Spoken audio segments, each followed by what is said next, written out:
Seattle's new mayor getting tough on what some would say are environments that breed shootings, stabbings, illicit use of drugs, homeless encampments.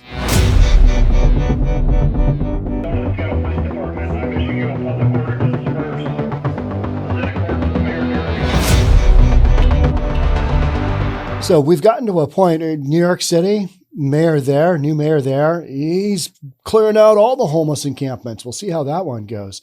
Here in Seattle, our mayor is, when something bad happens in an encampment, boom, it's done. It is swept.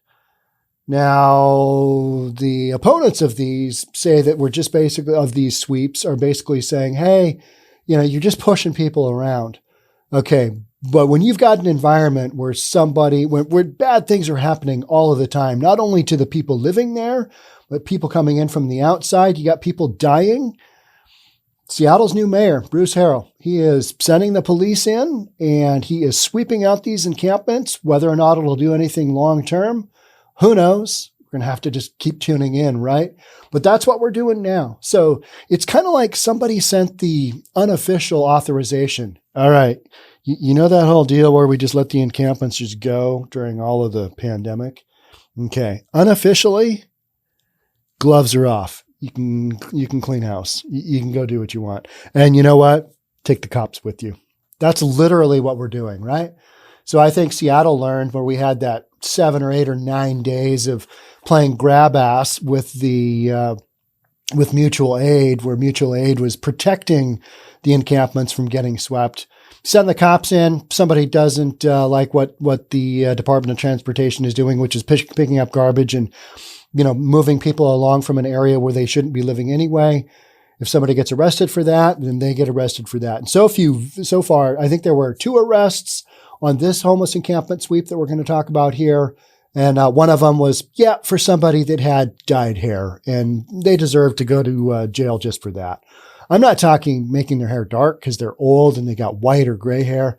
I'm talking like bright red or, blue or those kinds of things. A hard no-go.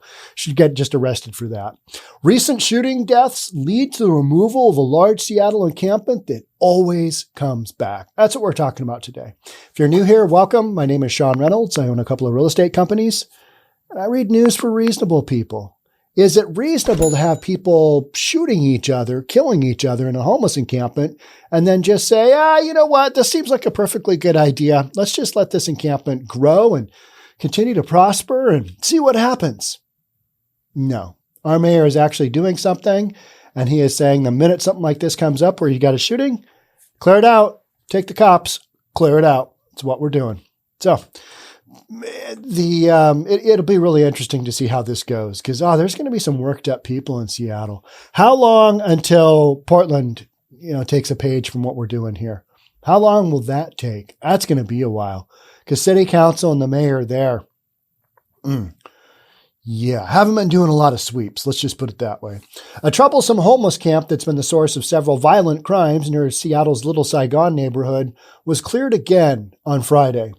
It's part of a campaign led by the mayor's office to remove encampments that have been declared a public safety hazard and an obstruction. You'll remember, if you follow along, if you happen to, for some crazy reason, see more than just one of my videos, every now and then. I did a live stream of a homeless encampment in downtown Seattle that had been cleared out. And man, they are taking these things seriously. If you try and, get in the middle of what's going on, you're arrested. Now, those people will just be right back out on the streets. But for as long as it takes for them to get booked and whatever, that gives the police and the Department of Transportation time to clear out these encampments and get it back a little bit more to normal, and then put up a fence or whatever it is that they do to keep said encampment out of said area. This one here is interesting because it was on private property. It was owned by a real estate developer. It's on a hill. So about 50 structures and tents have been erected on a hillside at 10th Avenue South and Dearborn Street over the last several months. The camp has been removed several times before over the last several years, but it always repopulates. It's on this steep terrain. You often see these encampments on steep terrain, and you're like, couldn't you have picked a more level spot? I mean, tough enough. And oftentimes they're underneath they're underneath a freeway and I get it. They're trying to go to areas that they know that they're not going to get booted out of. But oftentimes they're just, next to a freeway, underneath a freeway, not places people should be living, right? Typically, the city only removes camps on public land, such as sidewalks, parks, and state right-of-ways. The hillside is privately owned by 𝐏𝐞𝐬𝐬 Real Estate. A call to their office for this story went unanswered on Friday. I did read a number of quotes from them, and they said they're basically just land banking this parcel, not planning on doing anything soon. It wasn't their intent to have a homeless encampment on said property that they are paying taxes for. Some residents told us that they didn't have any prior knowledge the encampment was going to be cleared. But Bruce Harrell's office said, hey, yeah, we had those up 4 days before Friday's clearing. The signs were posted. So a lot of people want to say, I didn't know. Well, when you're living illegally on somebody else's property in a tent, you're going to be at risk of having your home just moved. That's what's going to happen. Now, the police do give people the ability to retrieve their belongings. They do all that. I kind of say, hey, if you're living illegally somewhere and somebody comes and takes your stuff, then, all bets are off. That's kind of the way I see it. I didn't even know this was going to happen today. I had no idea, said one identified camper. A spokesperson for Mayor Bruce Harrell says removal warnings were posted on the camp on March 21st, 4 days before Friday's removal. Okay. The Homelessness Outreach and Provider Ecosystem team identified 30 people living at the camp, says spokesperson Jamie Houston. He says preliminary data shows 15 people accepted referrals to shelters on Friday and another 20 accepted referrals during the week. Referrals and people actually spending at least one night at a shelter tend to differ. Now, we went through all of the numbers on the Echo Lake homeless encampment sweep after 1 year, and we saw that the vast majority, well into a majority, didn't take up the city's offer to get into housing. They didn't even spend one night in a shelter. They just simply moved to another location because they wanted to keep doing their thing, whatever their thing was, living illegally in somebody's land somewhere. Of the 1,072 referrals handed out by the HOPE team in 2021, less than half showed up at a shelter and spent at least one night. So, the vast majority just kind of living their lifestyle, whatever that may be. That's a lot more than the folks who are really trying to get better and really trying to get a house over their head so that they can start making changes to make their lives better. Of that whole Echo Lake Park in LA, I think only a handful had worked their way into permanent housing. Now, you might say, well, that's because there isn't enough of it. I kind of think it's because people want to do their own thing. They want to stay on drugs. They want to not go through detox. They want to not deal with their mental issues because, let's face it, they probably can't. They need some help. They need some medication. They need some services. You can't get them. You can't get that living in a cardboard box on the sidewalk. Just a hard no-go, right? Another unusual sight at Friday's camp removal was a large presence of Seattle police officers. That is interesting. They're sending the cops out, and I think they should on all of these sweeps. Just get it done. You got these ridiculous mutual aid who do nothing but, screw up the process and don't allow people to get the help that they need by encouraging them. Hey, we got to sweep this area. Just had one of your neighbors get shot and killed. I mean, it's crazy, right? Down in Salem, Oregon, just over this past weekend, you had people living near a busy street. 4 of them got run over because probably a drunk driver, the news story said alcohol was involved.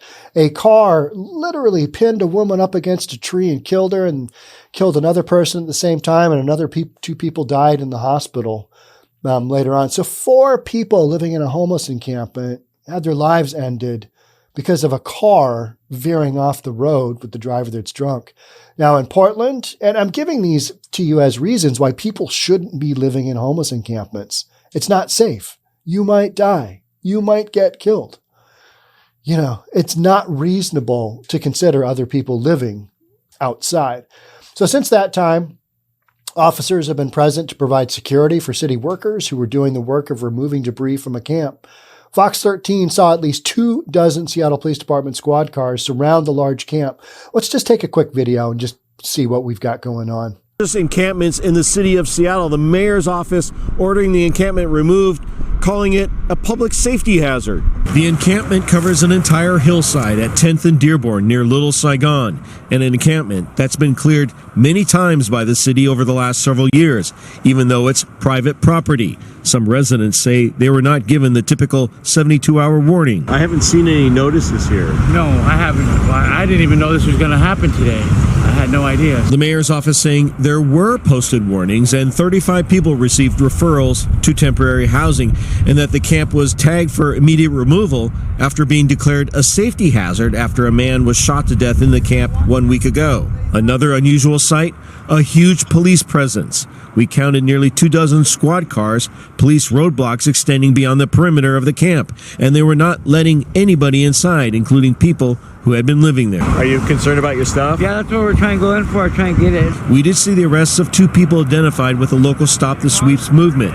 One woman was carried out handcuffed after police say she assaulted a police officer. Another person was arrested for trespassing. There was one injury that we saw, an officer being transported into a medic unit with a leg injury. The mayor's office says the police were there to protect city workers and not to assist in the removal of camp residents. Okay, and one of the major significant reasons I'm reading this story is this encampment is right across the street. I mean, it's a couple of blocks away, like a block and a half away from the intersection of 12th Avenue South and South Jackson Street. That was the open air drug market. You could buy and sell anything. And that was an ongoing, just crazy intersection of crime and vice and drugs. Police shut that down. All of those people went to the Blade in downtown Seattle, probably like a mile and a half away, I think it is. And that's on 3rd Avenue. I live streamed from there, kind of showing post after cleanup of that area. So what happened is this Little Saigon area on 12th Avenue South and South Jackson, all the folks that were all the criminals, the criminal element from there, they went to the Blade, which is between Pine and Pike in downtown Seattle on 3rd Avenue. So that just became festered with criminals and felons and convicted felons, just selling their drugs openly on the sidewalk, selling their goods, having people steal stuff from stores, selling all that stuff. So that section on 3rd Avenue in downtown Seattle got overrun with crime. Seattle police went in, cleared that out. That's still empty with crime. Now, my understanding is that crime is starting to spread a little bit further out because those people, they don't stop doing their thing when you just move them out.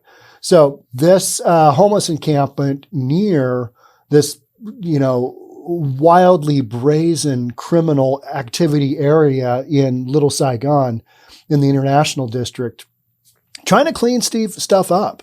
That's what the city of Seattle is doing, trying to clean stuff up in these encampments that have, they've got calls all the time for whether it's somebody's tent catching on fire, somebody beating somebody up, stolen goods, stolen property, stolen goods or property being sold, prostitution. I mean, you name it. The list just goes on. These aren't just people living their best life in a tent on somebody else's property. These are people doing stuff, and every now and then somebody shoots one another, and now the city is finally stepping in. Whether this will have any long-term, permanent, good result from it, I don't know. But the bottom line is, at least it says, hey, you can't just live everywhere willy-nilly in a tent and expect us to sit by and give you food and money. Every now and then, we're going to do something that might impede on your lifestyle just a scooch. And from that standpoint, I am all for the city of Seattle trying to clean up its streets and private property and public parks so that citizens can kind of get back to whatever that may be, semblance of normality. But I'm not hoping for that anytime soon. But what I'm saying is that I think this is a start, and a lot of cities across the United States are starting to address. You can't just have these massive encampments everywhere and expect things to be hunky-dory. You got to clean them up. So then people get the idea, okay, maybe Seattle isn't the Freattle we thought it was. Hey, you guys advertised that our lifestyle here would we could just play things out and it'd be great. And we could just go into our retirement doing drugs and, that whole thing. And you'd pay us and we'd go out and steal and we'd, sell our stolen goods at one of these little marts here. And we thought it would all be good. You guys are kicking us out of more than one encampment here. What's the dealio? I think you've got to have some pushback. And I think that pushback is happening right now, not only in Seattle, but across the United States. And I'm glad that we finally get to see some of this pushback, because having people live just wherever willy-nilly in a tent, it's simply not reasonable. Cities need to do more to get their homeless folks into treatment, into detox, off the street where they can be run over by a car, just like in Salem, Oregon. All right, that's it for me. That's kind of my take on this whole deal. But Seattle actually doing something. It's kind of wild to see. Interesting. Some might say reasonable. I'm all for that. Thanks again for being here. We'll catch up soon. Talk then. Bye for now.